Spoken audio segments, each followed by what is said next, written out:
She scrubbed his floors. He mocked her dreams. When desperation forced him to his knees, only the woman he'd destroyed could save him. But would she? Sometimes the people we overlook carry the wisdom we desperately need. A story about dignity that no money can buy. "Watch that tray, Connie. For heaven's sake, did I hire someone who can't even carry champagne?" Preston Carmichael's voice cut through the marble-floored living room like a blade. Constance Hayes tightened her grip on the silver tray, feeling the weight of crystal flutes filled with French champagne. Each glass cost more than her weekly paycheck. She knew this because she'd overheard Preston bragging to his guests moments earlier. It was a Friday evening in April, and the mansion buzzed with businessmen and their wives, all dressed as though attending a royal gala. Connie wore her simple uniform. White blouse, black skirt to the knees, spotless apron. At 60 years old, her gray hair was pulled into a tight bun, and her sensible shoes squeaked softly against the gleaming floor. "I'm sorry, Mr. Carmichael," she murmured, lowering her head as she moved toward the kitchen. Preston wasn't finished. He never was when he had an audience. "Folks, can you believe I actually pay this woman?" he said loud enough for everyone to hear, drawing nervous laughter from the crowd. "Sometimes I wonder if she even understands English when I give instructions." Connie felt heat rising up her neck. This wasn't the first time. In the 8 months she'd worked here, she'd learned that Preston loved humiliating his staff, especially when he had spectators. Each cruel joke seemed to elevate his status among his wealthy friends. She took a deep breath and kept walking. She thought about Claire, her 38-year-old daughter, who was home at that moment, probably helping the twins, Nathan and Stella, both 16, with their homework. Claire, brilliant and educated, who sent out resumes every single week and received only silence in return. All because of the stain they carried on the Hayes name. "Connie!" Preston's voice sliced through her thoughts. "Get back here. You forgot to serve Dr. Brennan." Connie turned immediately, nearly stumbling over her own feet. The tray wobbled dangerously. "Look at that. She's going to drop everything." Preston laughed, and the guests joined in, though some looked uncomfortable with the situation. She approached carefully where Dr. Brennan stood, a 50-year-old man with a prominent belly who watched her with a mixture of pity and embarrassment. "Thank you," he mumbled when she offered him a glass. Connie gave a discreet nod and began to step away once more. That's when she felt a sudden shove against her back. Preston had bumped into her deliberately while gesturing animatedly to a group of businessmen. The tray flew from her hands. The sound of crystal shattering against the marble floor echoed through the mansion like an explosion. Champagne spread across the polished surface, forming small golden rivers between the glittering shards. The silence that followed was deafening. "Good God!" Preston exploded, veins bulging in his neck. "You are completely incompetent. Completely. How does someone manage to be this clumsy?" Connie immediately crouched down, beginning to gather the pieces with trembling hands. A shard of glass sliced her index finger, and a drop of blood mixed with the champagne on the floor. "Leave it! You're only making it worse!" Preston continued shouting. "Each one of those glasses cost $300. $300. Do you know how much that is? Of course you don't. People like you never had anything of value in your life." Something inside Connie snapped. It wasn't anger. It wasn't shame. It was exhaustion. A profound weariness from years of being treated as invisible, as though she had no history, no worth. She stood slowly, ignoring the blood dripping from her finger. She looked directly into Preston's eyes for the first time in 8 months. "Mr. Carmichael," she said, her voice surprisingly steady, "you pushed me." The room grew even quieter. The guests stopped breathing. Preston blinked, genuinely shocked. Employees didn't talk back. Ever. "What did you say? Are you accusing me of something?" He stepped forward, intimidating. "I'm not accusing. I'm stating a fact. You bumped into me while gesturing and I lost my balance." "Oh, so now it's my fault. Is that it?" Preston laughed, but it was a humorless laugh. "Listen here, sweetheart. If you don't have the coordination to hold a tray, the problem is yours, not mine." "I have perfectly adequate motor coordination," Connie replied, surprising herself. "I have 3 doctorates. Coordination has never been my problem." The sentence came out without planning. It was instinctive, an automatic defense of her own dignity. For 3 seconds, Nobody moved. Then Preston burst into laughter. It wasn't a polite laugh. It was loud, mocking, cruel. 3 doctorates, he repeated between laughs, doubling over.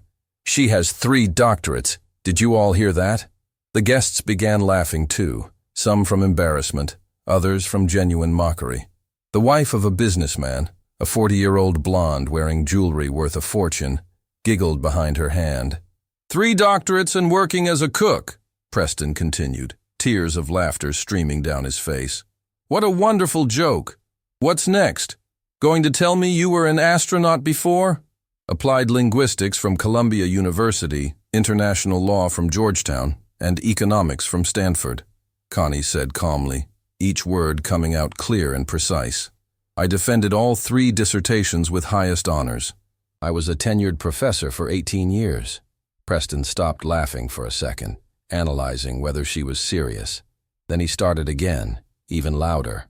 A tenured professor, with 3 doctorates, and today you're here cleaning my kitchen. He turned to the guests. People, if this story were true, she'd be teaching at Harvard, not cooking for me. Dr. Brennan. Connie turned to the physician, who had stopped laughing and was watching her intently. You studied at Columbia in the 90s, didn't you? He nodded slowly, intrigued. You might remember Professor Constance Hayes from the linguistics department. She caused a scandal when she exposed a diploma-selling scheme. It was front-page news for 3 weeks. Dr. Brennan's face went pale. He remembered. Everyone who studied at Columbia during that time remembered the case. My God, he whispered. You're that Professor Hayes? Preston stopped laughing. Something in his friend's expression bothered him. Brennan, are you serious? He asked, the amusement disappearing from his voice. Preston, the doctor stood up. If this woman is who I think she is, she's not lying. Her case was huge. She exposed half the department at the university, and was destroyed for it, Connie completed, her voice low but firm. Lost my job, my reputation, my career. My daughter, who was also a professor, was blacklisted. To this day, she can't get work in her field. My grandchildren lost their scholarships, all because I did the right thing. The silence now was one of genuine discomfort. The guests looked at each other, not knowing where to place their eyes.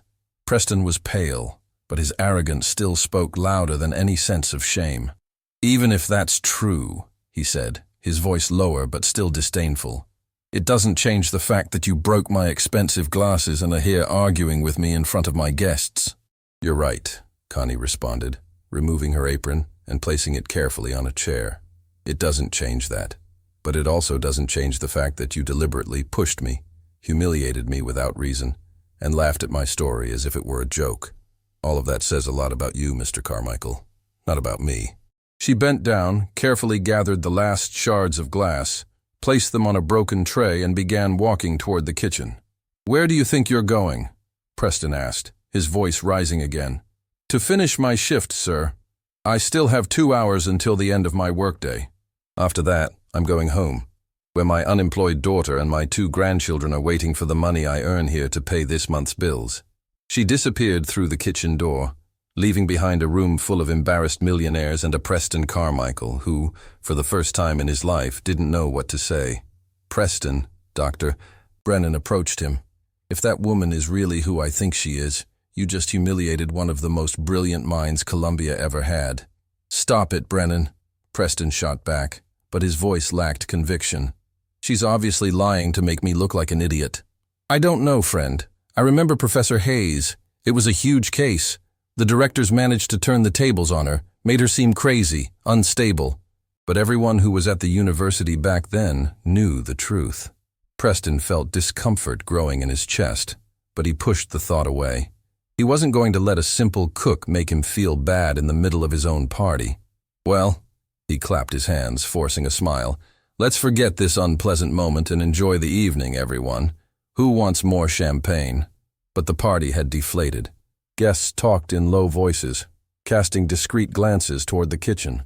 The businessman's wife, the blonde with the jewelry, wasn't laughing anymore. Some couples began saying their goodbyes earlier than planned. In the kitchen, Connie washed dishes with trembling hands. Silent tears streamed down her face, but she made no sound. She had learned over the last few years to cry without making noise. Her phone vibrated in her pocket. It was a message from Claire. "Mom, the electric bill came. It's $340. Can you pay it this month?" Connie wiped her tears with the back of her hand and responded, "I can, sweetheart. Don't worry." She looked around the enormous kitchen, with appliances that cost the equivalent of a year of her salary. She thought about the small house where they lived, the bills always late, the grandchildren who deserved so much more than she could offer. But she didn't think about giving up. She never thought about that. Because Constance Hayes had 3 doctorates, but she also had something Preston Carmichael would never have: dignity that didn't depend on money or recognition.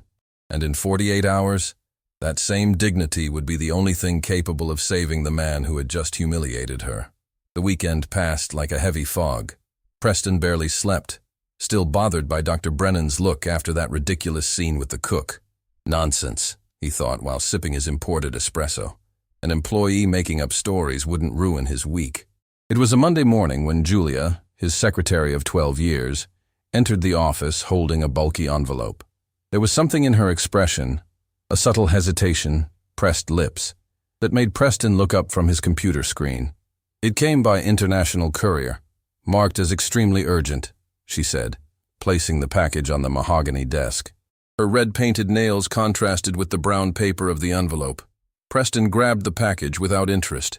He'd been expecting this for weeks, the final proposal from French investors to expand his restaurant chain into Europe. It would be the deal of his lifetime. It would multiply his wealth tenfold, maybe 15 times over.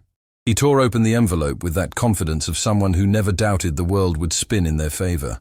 What fell onto the desk made his smile freeze. Documents, dozens of documents, all written in letters that seemed to dance across the page in impossible formations. Long words, strange accents, symbols he'd never seen in his life. "What on earth is this?" he muttered, flipping through the pages rapidly. There were at least 30 sheets, all in that alien language. Julia stepped closer, curious. She frowned at the papers. "It looks like French, but I can't read it properly. There are words I swear I've never seen." "What do you mean you can't read it? Didn't you take French classes?" Preston's voice rose an octave. "I did, Mr. Carmichael. 3 years of courses. But this here isn't regular French. Look at these terms." She pointed to a page. "This seems like legal language, maybe technical, very specific." Preston felt the first trickle of sweat run down his neck. He grabbed his cell phone and called André, his minority partner who'd lived in Paris for 5 years. "André! Man, the documents from the French investors arrived. Everything's in weird French here. Can you take a look? Send me photos, bud. I'll check it out right away." Preston photographed 3 pages and sent them. He waited, drumming his fingers on the desk. Julia remained there, also waiting, biting her lower lip, a nervous tic Preston had come to recognize. The phone rang. André sounded confused. "Dude, this isn't regular French. It's old-school legal French, mixed with ultra-specific economic terms. There are words here I didn't even know existed. You're going to need a specialized translator. And look, there's a stamp here with a date. Let me see." "What date?" Preston felt his stomach turn. "Today. Confirmation of receipt by end of day today, Paris time, meaning you have until about 2 in the afternoon our time." Preston looked at the clock. 9:15 in the morning. Less than 5 hours. "What do you mean by 2 in the afternoon? What confirmation?" "It's written here at the bottom. This part I could understand. If you don't confirm receipt and acceptance of the terms by today, the proposal is automatically cancelled. It's standard clause in big European contracts." The phone nearly slipped from Preston's hand. "André, can't you translate this for me?" "Brother, I work in marketing. I don't understand anything about legal stuff. You need someone specialized. Call a translation company. They'll sort it out quick."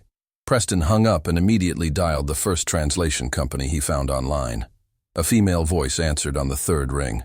"Good morning, Premier Translations. I need an urgent translation. Legal French.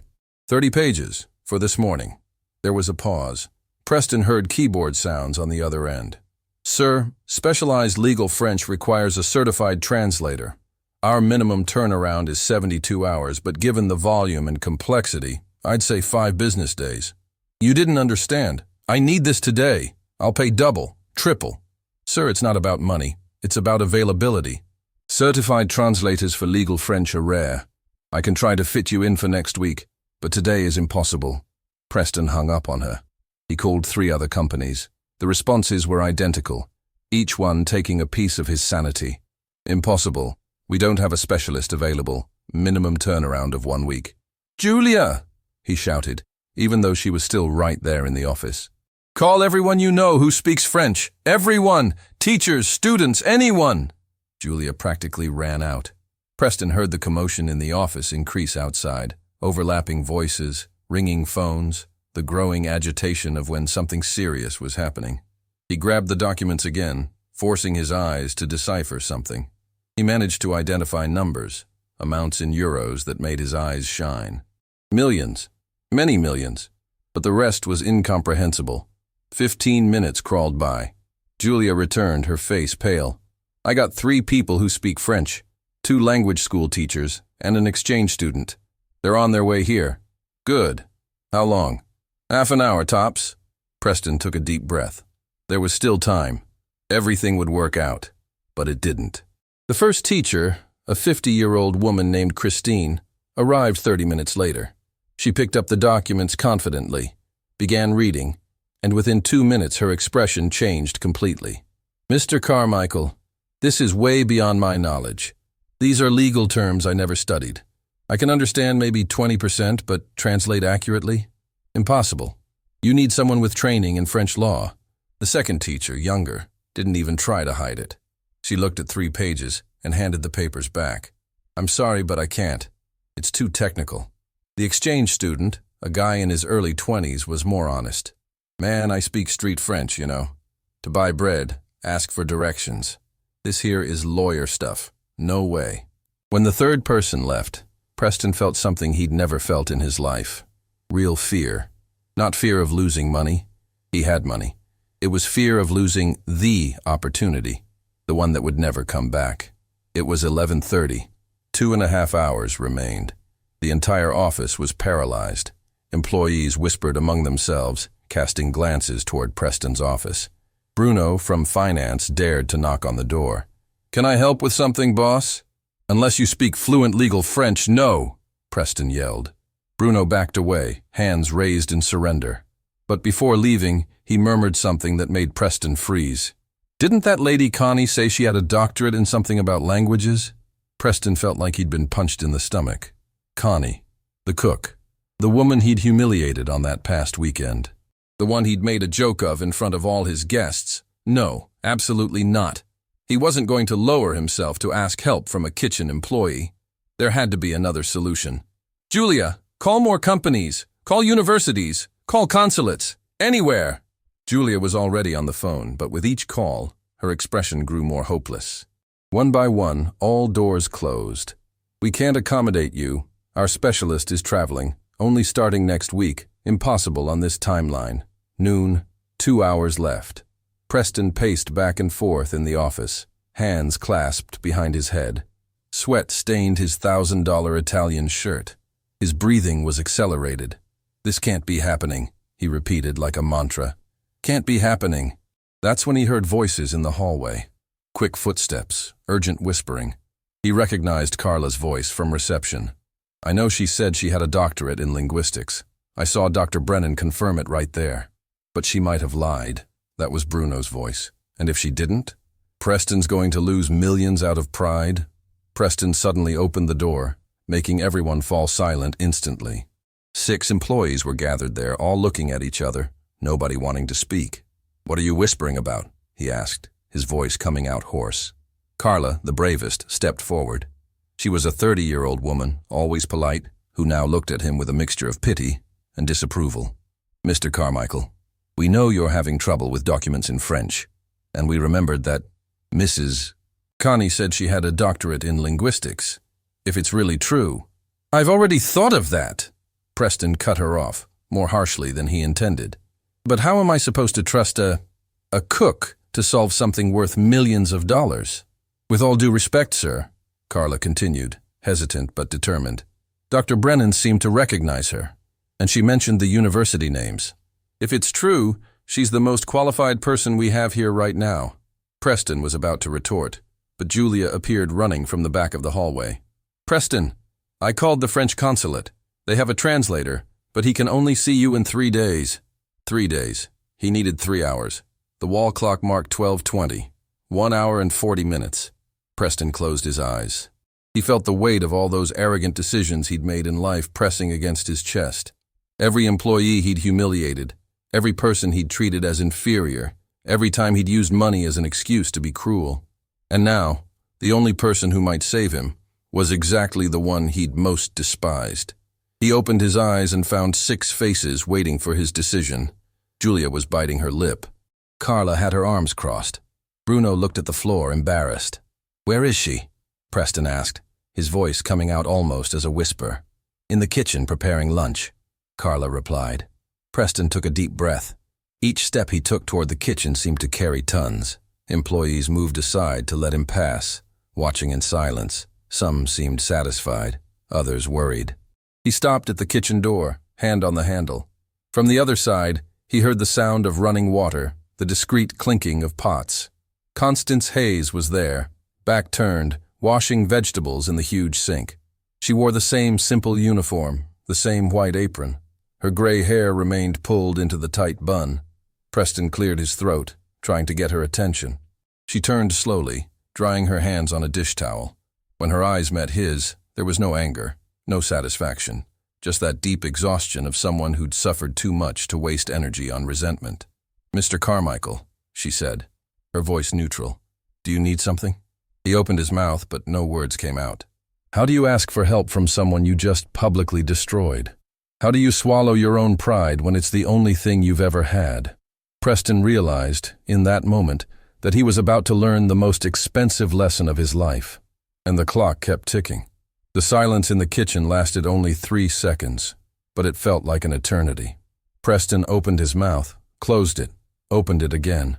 The words refused to come out, as if his own pride had built a physical barrier in his throat. Connie remained there, standing, the dish towel in her hands, waiting, not with expectation, but with that tired patience of someone who no longer expects anything from life. "I need," Preston began, swallowed hard. "I received some documents, in French, very technical. Nobody can translate them." She nodded slightly, saying nothing. Her eyes, deep brown, weary, just observed. "And the deadline ends today, in less than 2 hours." Another nod. Nothing more. Preston felt something strange rising in his chest. It wasn't anger. It was something worse. It was the acute awareness that he was completely at the mercy of this woman he'd ridiculed just days earlier. "You said you had a doctorate in linguistics," he forced the words out. Was it true? For the first time, something changed in Connie's face. It wasn't hurt. It was something more subtle, a silent disappointment, as if she'd hoped he wouldn't at least question that. "It was, Mr. Carmichael, applied linguistics, with emphasis on technical and legal translation. I worked 15 years as a certified translator before entering academia. French too? French, Spanish, Italian, and German, all with official certification." Preston ran his hand through his hair, messing up the imported gel he used every morning. Through the half-open kitchen door, he noticed movement outside. Shadows passing, whispered voices. The entire office was waiting to see what would happen. "I need you to look at the documents," he said finally, each word pulled out like a tooth. "Please." Connie didn't respond immediately. She placed the dish towel on the counter carefully, smoothed her apron with her hands. When she spoke, her voice was so low Preston had to lean in to hear. "I'll look, Mr. Carmichael, but not because you're asking. I'll look because I know what it's like to lose everything over a deadline nobody can meet." She walked past him toward the door, but stopped midway. She turned, and for the first time since he'd known her, there was something beyond resignation in her eyes. "But I need you to know something. If I manage to solve this, it won't be because I'm your employee. It'll be because I still believe knowledge should serve to help, not to humiliate." Preston felt like he'd been slapped, but it was a slap he deserved, and deep down, he knew it. The conference room fell into absolute silence when Connie entered. Julia, Carla, Bruno, and 4 other employees were there, all standing, watching. Some had expressions of curiosity, others of barely disguised satisfaction. "The documents," Connie said simply, extending her hand. Preston placed the stack of papers on the glass table. 30 pages, all covered in that impossible French that had turned his morning into a nightmare. Connie sat down, put on reading glasses she pulled from her apron pocket, and began to read. Her eyes scanned the lines with impressive speed, occasionally stopping to furrow her brow or make a small mental note. 5 minutes passed. Nobody moved. Preston leaned against the wall, arms crossed, trying to maintain a neutral expression, but feeling his heart hammer against his ribs. Julia bit her lip, looked at Carla, who just shrugged. Bruno cleared his throat, uncomfortable with the tension. "Well," Connie said finally, removing her glasses and looking directly at Preston. "This here is an investment and commercial partnership contract. Very complex. Very well written, too. You can translate it?" Preston asked, his voice coming out more anxious than he'd like. "I can. But before I do, you need to understand something." She picked up the pages and pointed to various sections marked with mental notes. "This contract has traps. Many traps." "Traps?" Preston stepped forward, alarmed. "What kind of traps?" "The kind that makes you lose everything." Connie flipped to a specific page. "Here. In Clause 17, it's written that you agree to transfer 51% of your company's shares to the French investment fund. Not as a loan, as a definitive sale." The blood drained from Preston's face. 51%? But that means I'd lose control of my own company." "Exactly," Connie continued flipping. "And here, in Clause 23, there's an early termination penalty of 15 million euros. If you want out of the contract after signing, you'll have to pay." 15 million euros? That's absurd. "It is. But it's written here, in archaic legal French that 99% of translators couldn't decipher." She looked at him over her glasses. "This contract isn't a partnership, Mr. Carmichael. It's a very well-crafted trap to take your company." The room fell into sepulchral silence. Julia had her hand over her mouth. Carla's eyes widened. Bruno let out a low curse that made some look in his direction. Preston sat heavily in a chair, his legs seeming to have lost all strength. But they seemed so serious, so professional. The meetings in Paris, the dinners, the presentations. Professional con artists always seem serious. Connie responded with that calm of someone who'd seen a lot in life. "I saw similar cases when I worked at the consulate. Brazilian businessmen losing fortunes to contracts they couldn't read. So I was going to lose everything. Everything. The company, the money, your name. And you'd still owe millions." She stacked the documents carefully. "But the worst part is that you would have signed voluntarily, because you couldn't translate it." Preston put his head in his hands. He felt nausea rising in his throat. All that arrogance, all that certainty that the world was on his side, had almost completely destroyed him.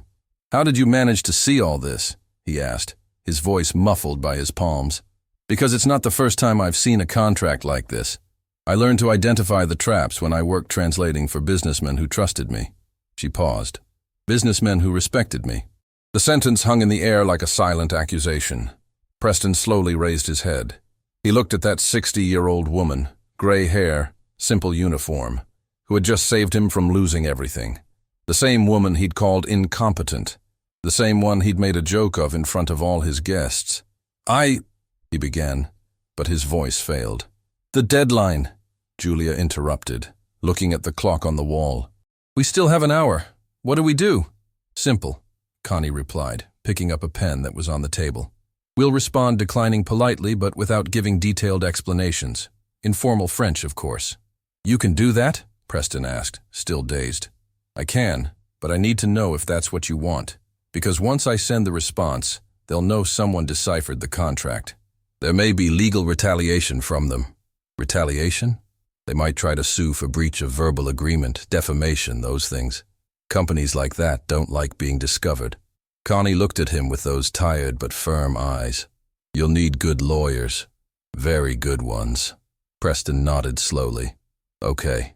Anything is better than losing the company." Connie picked up a blank sheet and began to write. Her handwriting was impeccable. Elegant cursive letters that flowed across the page as if dancing. The words in French came out naturally, without hesitation. The employees watched in silence, Some exchanged glances, impressed. Julia had tears in her eyes. Not of sadness, but of something close to shame. Shame of having laughed along, of having doubted, of having treated that woman as invisible for months. 15 minutes later, Connie finished. She read the text aloud, translating simultaneously. Dear Sirs, we deeply appreciate the presented proposal. After careful analysis of the contractual terms, we have decided not to proceed with the partnership at this time. We wish you success in your future endeavors. Sincerely, Preston Carmichael. Short and formal, she explained, without giving room for discussion, but maintaining politeness. That's how you end an attempted scam without creating unnecessary conflict. Preston took the letter with trembling hands. It was perfect, professional, distant, definitive. Julia, scan this and send it now. Confirmation of receipt required. Julia took the letter and left practically running. The rest of the employees began to disperse, whispering among themselves. Preston heard fragments of the conversations. She really knows her stuff. Saved everyone's jobs. We laughed at her. When the room was empty, only Preston and Connie remained. She began gathering the documents, placing them back in the envelope. Mrs. Hayes, Preston said, his voice hoarse, I need to apologize to you. She stopped, but didn't look at him. I need to apologize for what I did, for how I treated you, for the cruel jokes, for mocking your story. He took a deep breath. You just saved me from losing everything, and I wouldn't have blamed you if you'd let me sign that contract. Connie finally faced him. There were tears in the corners of her eyes, but she didn't let them fall. You know what the difference is between me and you, Mr. Carmichael? I learned that humiliating others doesn't make me bigger. It just makes me petty. And I've been through too much humiliation in life to want to cause that in anyone, even in someone who humiliated you first, especially in that someone. Because if I'd let your arrogance destroy you, I would have become just like those who destroyed me. I would have proven they were right, that I was a bad person disguised as good. Preston felt the words hit something deep inside him, something that had been buried under years of arrogance and unearned privilege. How can I make it up to you? He asked, knowing there was no sufficient answer. You can't, Connie replied simply, but you can learn. She picked up the envelope and handed it back to him. Now, if you'll excuse me, I still have to finish lunch. The people here need to eat. Connie walked toward the door, but Preston called out to her, How much do you want? For the translation? For the work? For saving me? She turned, an expression of deep exhaustion on her face. I don't want anything, Mr. Carmichael. I just want to go home tonight and look my daughter and grandchildren in the eyes knowing I'm still the same decent person I've always been. That's priceless. And she left, leaving behind a 45-year-old man who, for the first time in his life, understood the true meaning of the word dignity. Preston didn't go home that night. He stayed in the office until late, sitting in the darkness, looking at the city below through the enormous window. The lights of the metropolitan area blinked like fallen stars, each one representing lives he'd never cared to know about. Around 10 o'clock, he called Dr. Brennan. Preston, everything okay? It's late to... Did you know her story? Preston interrupted. About Professor Hayes. Did you know what happened to her? There was a long pause on the other end of the line. I knew. Everyone who studied at Columbia back then knew. It was an enormous scandal. A respected professor exposing a corruption scheme, then being destroyed by her own colleagues. Brennan sighed. Why are you asking about this now? Because she's worked for me for 8 months, as a cook, and I treated her like garbage. Another silence, heavier. And today she saved me from losing everything, Preston continued, his voice cracking. Saved my company from a scam I was about to sign because I'm too arrogant to admit I don't know everything. Preston? No, let me finish. I need to say this. He stood up, began pacing around the room. I spent 45 years believing money made me superior, that my success meant I was better than others. And today I discovered that the wisest person in this entire building was cleaning my kitchen. What are you going to do? I don't know, but I need to do something. The next morning, Preston arrived at the office before everyone else. At 6 in the morning, he was sitting in the reception area when Connie arrived, surprised to see him there. Mr. Carmichael, did something happen? I need to talk to you, please. She hesitated, fingers gripping the handle of her worn purse. There was caution in her eyes, the caution of someone who'd been hurt too many times. "Go ahead," she said, but remained standing, ready to leave if needed. "I spent the night thinking about what you told me, about what you did for me, about how I treated you all these months." Preston stood up, but kept a respectful distance. "And I realized that an apology isn't enough. Words don't fix what I did. Mr. Carmichael, we've already talked about this. You don't need to." "I do, but I didn't come here to apologize again. I came to make a proposal, and I want you to hear it all before refusing." Connie crossed her arms, waiting. Her body posture was defensive, but she was listening. "I want to offer you a job as an international relations consultant for the company. Translation, contract advisory, relationship with foreign clients." He spoke quickly as if he'd rehearsed. "Salary of $15,000 monthly, full benefits, flexible hours." "Mr. Carmichael, wait. I'm not doing this out of pity or guilt." "Well, maybe a little out of guilt," he admitted. "But mainly because I realized I'd be an idiot twice if I wasted the talent you have. The company needs someone like you. I need someone like you." Connie shook her head slowly. "I appreciate the offer, really, but I can't accept." Preston felt his stomach sink. "Why not?" "Because working for you would put me in a vulnerable position again. Where you have power over me, where you can humiliate me whenever you want, where—" "I've changed," Preston interrupted, desperate.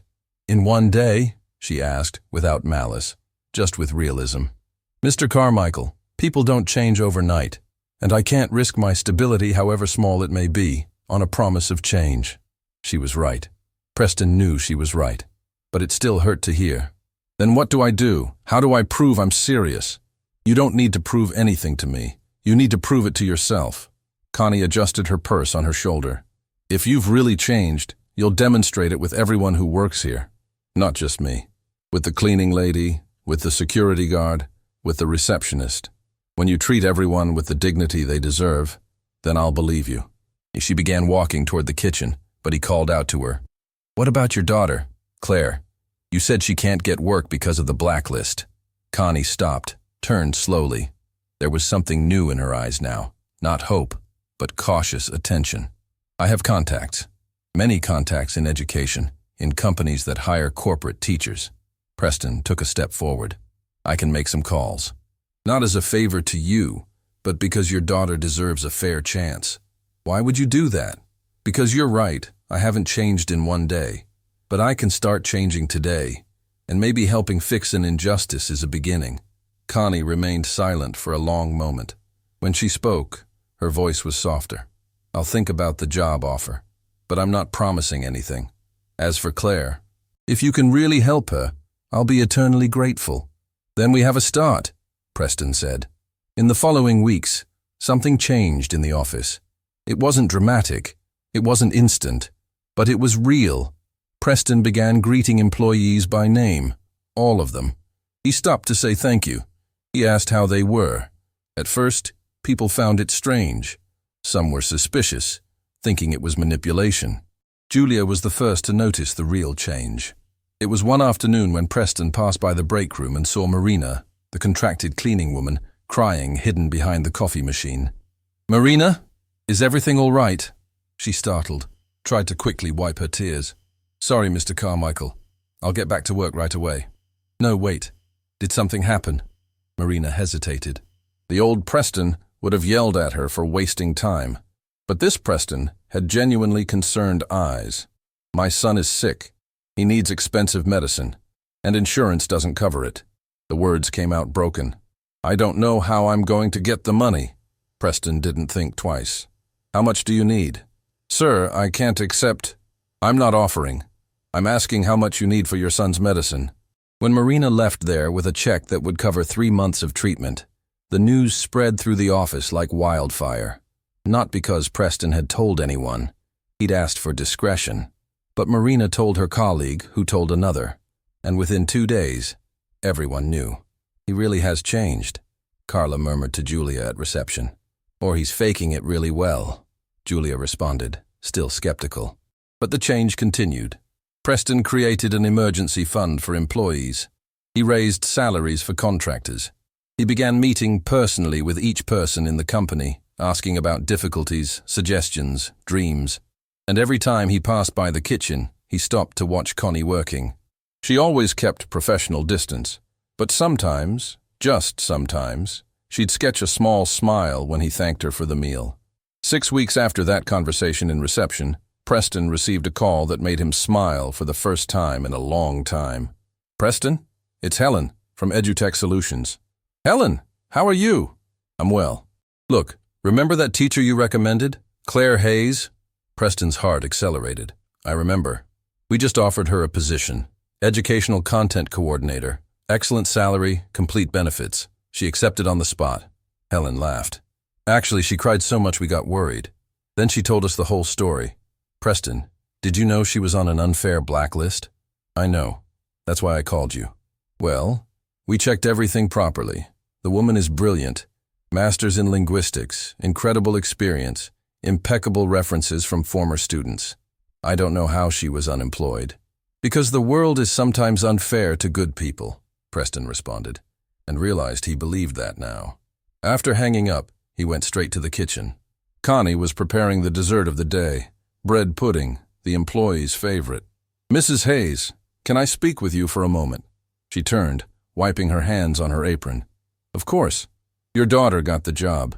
Educational Content Coordinator at EduTech Solutions. Salary of $12,000. Complete benefits." Connie became completely still. Her hands trembled slightly. Her eyes filled with tears she tried, unsuccessfully, to contain. "Is it true?" she whispered. "It is. Helen, the director, just called confirming. Claire starts next week." The tears finally fell. Connie covered her face with her hands, her shoulders shaking with silent sobs. Preston stood there, not knowing what to do, until she calmed down. "Thank you," she said, her voice hoarse. "Thank you for giving this chance to my daughter, for not letting the blacklist destroy her too. You don't need to thank me. Claire got the job on her own merit. I just opened the door. Opening doors is sometimes all we need." Connie wiped her tears with her apron. "The job offer you made, is it still available?" Preston felt his heart race. "It is. It always has been." "Then I accept, but with conditions." "Which ones?" "I want a formal contract, with all functions described. I want respect, not special treatment, just the basic respect every professional deserves. And I want to know that if I ever feel undervalued again, I can leave without guilt." "I agree with everything. When can you start?" "I'll train my replacement in the kitchen for 2 weeks. I don't want to leave the job hanging." She smiled for the first time since he'd known her, a genuine smile that lit up her tired face. "After that, I'll be ready." Preston extended his hand. Connie shook it, and for the first time, it was a handshake between equals. 3 months passed since Connie had officially assumed the consultant position. The change in the office was palpable, not just in structure, but in atmosphere. People talked more, smiled more, seemed less tense. One afternoon, Preston was reviewing contracts when Julia knocked on the door with a strange expression on her face, half worried, half curious. "There's a woman here wanting to talk to you. Says it's important." "Who is it?" She didn't want to identify herself, but she said she knows Mrs. Hayes. Preston frowned, intrigued. "Send her in." The woman who entered was elegant, around 50 years old, dark hair pulled into an impeccable bun. She wore an expensive suit and carried a leather briefcase. There was something familiar about her, but Preston couldn't identify what. "Mr. Preston Carmichael?" she asked, extending her hand. "My name is Dr. Patricia Morrison. I'm the Dean of Columbia University's Department of Letters." Preston felt his stomach turn. Columbia, the place that had destroyed Connie. "How can I help you?" he asked, his voice coming out colder than intended. Patricia noticed the temperature change. She sat without being invited, placing the briefcase on the table. "I came here because of Professor Constance Hayes. If you came to try to hurt her again..." "I came to apologize," Patricia interrupted. There was something in her eyes, shame perhaps, or remorse, and to ask her to consider coming back. The silence in the room was dense. Preston leaned back in his chair, crossing his arms. Explaining better would be a good start. Patricia took a deep breath, as if preparing to confess a crime. What happened to Professor Hayes was unjust, criminal even. She exposed a real scheme with concrete evidence, and we turned our backs on her. Patricia's voice trembled slightly. I was a junior professor at the time. I watched everything in silence, afraid of losing my own job. And now you come here asking for forgiveness? No. Forgiveness she'll never give me. Nor should she. Patricia opened the briefcase, taking out documents. But the 3 professors involved in the scheme were finally arrested. It took years, but federal investigators got irrefutable evidence, and with the arrests, the university decided to reopen all related cases. Preston leaned forward, interested despite his anger. Hayes was officially exonerated. All accusations against her were withdrawn. Her name was publicly cleared. Patricia pushed the documents across the table. The university is offering complete reinstatement. Tenured professor, with all retroactive rights, compensation for lost years. How much compensation? $2.5 million, plus retroactive salary for 3 years. Preston slowly let out his breath. It was a lot of money. Money that would completely change Connie's and her family's life. Why are you telling me this? Why not speak directly with her? Because I tried. I called the old number, sent emails, went to the address we had on file. Nothing. Patricia looked at her own hands. A former student told me she worked here, as a cook. The way she said the last word, with that tone of disbelief and pity, deeply irritated Preston. She worked as a cook. Now she's senior international relations consultant, one of the best professionals I've ever had. Patricia blinked, surprised. Consultant? Yes, someone finally had the good sense to recognize her talent. Preston couldn't hide the accusatory tone. I understand. Patricia stood up, leaving the documents on the table. Can you give this to her, please? These are all the official reinstatement papers. She has 30 days to decide whether to accept or not. After Patricia left, Preston sat staring at those documents for a long time. $2.5 million. Reinstatement. Triumphant return to the place that had destroyed her. He should be happy for Connie, but all he could feel was fear of losing her. Preston found Connie in the meeting room, reviewing contracts in Spanish for a new client. She wore reading glasses, her gray hair loose today, a simple but elegant blue blouse. She looked so different from that aproned woman he'd met months ago. Mrs. Hayes, I need to talk to you. She looked up, noticing something serious in his voice. Did something happen? Preston placed the documents on the table. A visitor came today, from Colombia. Connie became motionless. Her fingers gripped the pen she was holding slightly tighter. You've been exonerated. Officially. The professors from the scheme were arrested. The university is offering complete reinstatement and compensation of $2.5 million. The silence that followed seemed eternal. Connie looked at the documents as if they were a snake about to strike. $2.5 million, she repeated, her voice weak. And retroactive salary. And your position as tenured professor back. She picked up the papers with trembling hands, began to read. Preston watched every micro-expression on her face. Surprise, disbelief, relief, and then something more complex. It wasn't pure joy. It was a strange mixture of validation and bitterness. It took them 3 years to admit I was right, she said finally. 3 years to clear my name. My husband died thinking I was a liar. My daughter spent years unable to get work. My grandchildren lost opportunities. But now you're free. You can go back. You can start over. Connie placed the documents back on the table carefully. When she looked at Preston, there were tears in her eyes, but also that strength he'd learned to recognize. Do you want me to go? The question caught him off guard. Me? No, I want what's best for you. That's not an answer. Preston sat down heavily. Selfishly? No. I don't want you to go. You're the best professional I have here. You're respected, competent. You make a difference. He hesitated. And you taught me more about being human in 3 months than I learned in 45 years. But you deserve this. You deserve the rehabilitation, the recognition, the money that will change your family's life. Who am I to ask you to stay? Connie remained silent for a long moment, looking out the window. Outside, the city bustled with its usual indifference. You know what I learned these last years? She said finally. I learned that delayed justice doesn't erase suffered injustice. I learned that institutional recognition doesn't give back lost time. And I learned that dignity doesn't depend on position or salary. So you'll refuse? No. I'll accept the compensation. That money will pay for my grandchildren's college, will give security to my daughter, will allow me to live with less worry. She turned to face him. But I'm not going back to the university. Why not? Because that place destroyed me. It took my husband, my mental health, my years. Money doesn't buy those years back, and working there again would be like forgiving something that can't be forgiven. Preston nodded slowly, understanding. But mainly, Connie continued, I'm not going back because I've finally found a place where I'm respected for who I am, not for the position I hold. Where I can use my knowledge without fear. Where... She stopped, too emotional to continue. Where you matter, Preston completed, his voice hoarse. Yes, where I matter. 6 months after that day, Connie sat in the office that was now officially hers, Senior International Relations Consultant.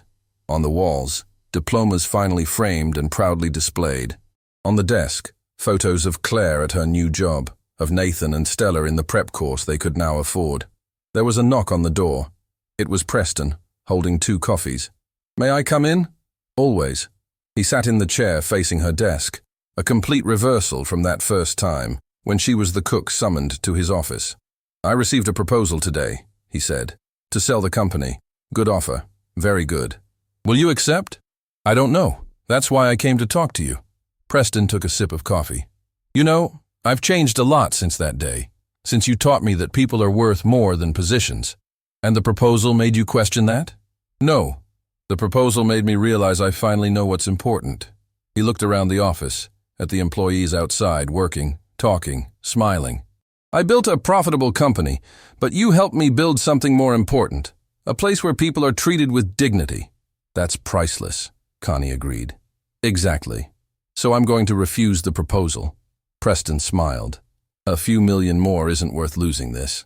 They remained in comfortable silence for a few minutes, just drinking coffee and watching the office movement through the glass wall. You know what I realized?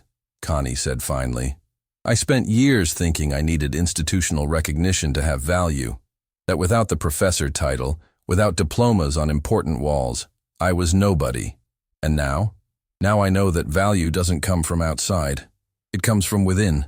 I always had 3 doctorates. I was always competent, intelligent, capable. The cook's uniform didn't change that. The humiliation didn't change that. The injustice didn't change that. She looked directly at him. Because dignity isn't something others can give or take away.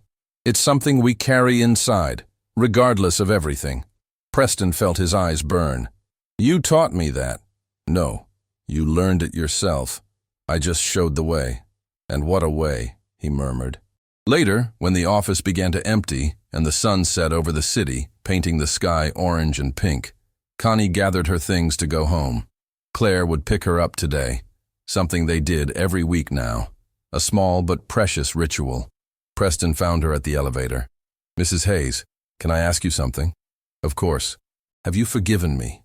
Really? She thought carefully before responding, because the question deserved honesty. Forgiving doesn't mean forgetting. It doesn't mean the pain disappeared. It means choosing not to let hurt define you. She pressed the ground floor button.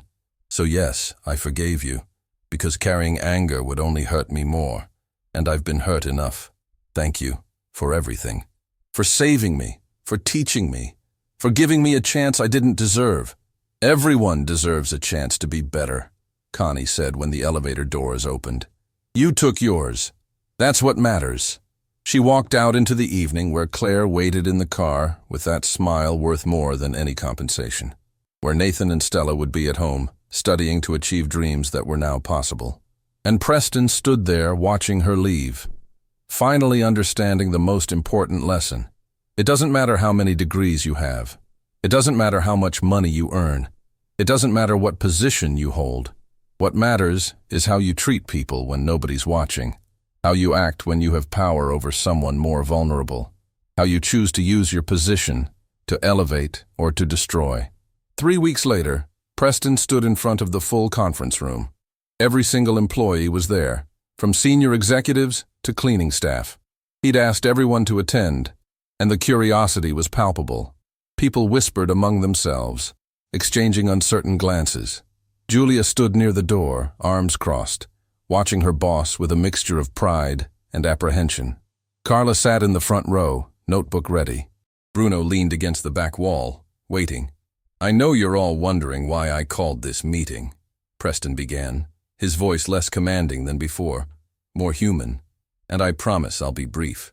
He paused, looking at each face in the room. These weren't just employees anymore. They were people. People with stories, dreams, struggles he'd never bothered to learn about. 6 months ago, I was about to make the biggest mistake of my life. I was going to sign a contract that would have cost me everything, this company, my livelihood, all of our jobs. He saw a few people shift uncomfortably in their seats. I was saved from that disaster by someone I'd treated terribly, someone I'd humiliated, dismissed, and made the subject of cruel jokes. Eyes began turning toward Connie, who sat near the window, looking uncomfortable with the attention. Mrs. Hayes didn't just translate those documents. She saw through a sophisticated trap that would have destroyed us all. And she did it, not because I deserved her help, but because she's a better person than I ever was. Preston's voice thickened with emotion. He cleared his throat. But more than that, she taught me something I should have learned decades ago, that a person's worth has nothing to do with their job title, that dignity isn't something you can buy or take away, that respect should be given to everyone, not just those we consider important. The room was absolutely silent now. Even the usual shuffling and coughing had stopped. "So I want to say this publicly, in front of all of you. I'm sorry. I'm sorry for every time I treated any of you as less than you are. For every dismissive word, every moment I made someone feel invisible or worthless. There's no excuse for it." Julia blinked rapidly, her eyes glistening. Carla had stopped taking notes, her pen frozen above the page. Marina, the cleaning woman Preston had helped with her son's medicine, had tears streaming down her cheeks.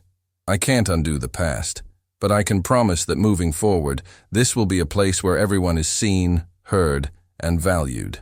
Preston looked directly at Connie. "Because I finally understand that the measure of a person isn't their bank account or their degrees. It's how they treat others, especially those who can't do anything for them in return." He stepped away from the podium. The speech finished. For a moment, nobody moved. Then, slowly, someone began to clap. Then another. Within seconds, the entire room was applauding, not the polite, obligatory clapping of corporate meetings, but something genuine and heartfelt. Connie stood and walked to the front of the room. Preston thought she was going to speak, but instead, she simply extended her hand. He took it, and in that handshake was forgiveness, understanding, and a mutual recognition of how far they'd both come. That evening, Connie sat at her small kitchen table, the one that had seen so many worried conversations about bills and futures. But tonight was different. Claire sat across from her, eyes bright with excitement about a project at work. Nathan and Stella argued playfully about something they'd learned in class. Her phone buzzed. A message from Preston. "Thank you for not giving up on me. You changed my life." She smiled and typed back. "You changed it yourself. I just reminded you who you could be." Connie looked around at her family, scarred but surviving, struggling but hopeful. The compensation from Columbia sat safely in the bank, securing their futures. But it wasn't the money that made her feel rich tonight. It was knowing that she'd held on to herself through everything, that years of injustice and humiliation hadn't turned her bitter or cruel, that when she'd had the power to destroy Preston out of revenge, she'd chosen mercy instead, because that's who Constance Hayes was, not because of her 3 doctorates, not because of her brilliant mind or her language skills, but because she'd learned, through suffering, what really mattered. She'd learned that you can lose your job, your reputation, your comfort. People can take almost everything from you, but they can't take who you choose to be. They can't take your integrity, your compassion, your humanity, unless you let them. And she'd never let them. 6 months later, Preston found himself doing something he never thought he would, volunteering at a community center, teaching business skills to people trying to rebuild their lives. He sat across from a woman in her 50s who'd lost her job and her confidence, and he saw Connie in her eyes, that same weariness, that same hidden strength. "I know you feel like you've lost everything," he told her, "but I learned something important recently. Your worth doesn't come from what others think of you, or what position you hold, or how much money you make. It comes from who you are when everything else is stripped away. The woman looked at him skeptically. That's easy to say when you have money. You're right. It is easier. But I learned it from someone who had nothing, who'd lost everything and was working as a cook just to survive. And she had more dignity and strength than anyone I've ever met. He told her Connie's story, not to impress her, but to give her hope. To show her that you can lose everything and still be someone of value. That reinvention is possible. That dignity is portable. When he left that evening, the woman stopped him at the door. "Thank you," she said simply, "for seeing me." And Preston understood finally what Connie had been trying to teach him all along, that seeing people, really seeing them, was the greatest gift you could give. 1 year after that Friday night, the anniversary party wasn't Preston's idea. Julia had organized it, insisting they celebrate the new chapter of the company. But as Preston looked around the room, he had to admit she was right. Everything looked the same on the surface. The same marble floors, the same elegant furnishings, the same successful business. But everything had changed. Employees laughed freely. Marina brought her son, now healthy, who shyly showed everyone his straight A report card. Bruno's team had just landed their biggest client ever. Julia had been promoted to VP, a recognition long overdue. And Connie stood near the window, talking animatedly with a group of international clients in flawless French, respected and valued for exactly who she was. Preston caught her eye across the room. She raised her glass slightly, not in toast to him, but in acknowledgement of the journey they'd both taken. He raised his in return. Later, as guests began to leave, Connie approached him. "You know what's strange?" she said. "A year ago, I was scrubbing floors and serving champagne. Tonight, I'm discussing $1 million contracts in 3 languages. But I'm the same person I was then." "I know. That's exactly the point." "No," Connie smiled. "The point is that you finally see it. You finally understand that I was always this person. The job never defined me. My dignity was always mine to keep." Preston felt the weight of that truth settle over him. "I was so blind. Most people are. We're taught from birth that worth comes from achievement, from status, from what others think of us. But that's the lie that keeps people small." She looked out at the city lights. "Real worth comes from inside, from knowing who you are and refusing to let anyone, not even yourself, diminish that. How do you teach someone that? You can't. They have to learn it themselves, usually through pain." Her expression softened. "But you learned it, Preston. That's what matters." The lesson. As Preston drove home that night, he thought about everything that had changed. He thought about the man he'd been, arrogant, cruel, using his wealth to elevate himself by diminishing others. He thought about the moment Connie had saved him, not with anger or triumph, but with quiet dignity. And he understood finally the lesson she'd been teaching him all along. Dignity isn't something you earn through achievement. It isn't something others grant you through recognition. It isn't dependent on your job, your salary, your status, or your success. Dignity is what you carry inside yourself.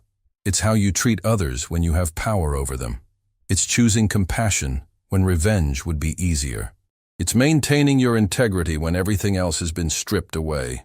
Connie had 3 doctorates, but her greatest wisdom didn't come from universities. It came from loss, from injustice, from humiliation that she transformed into unshakable dignity. And that was a lesson no diploma could ever teach. Because at the end of our lives, nobody remembers our job titles or our bank accounts. They remember how we made them feel. They remember whether we saw them, heard them, valued them. They remember whether we used our power to elevate or to destroy.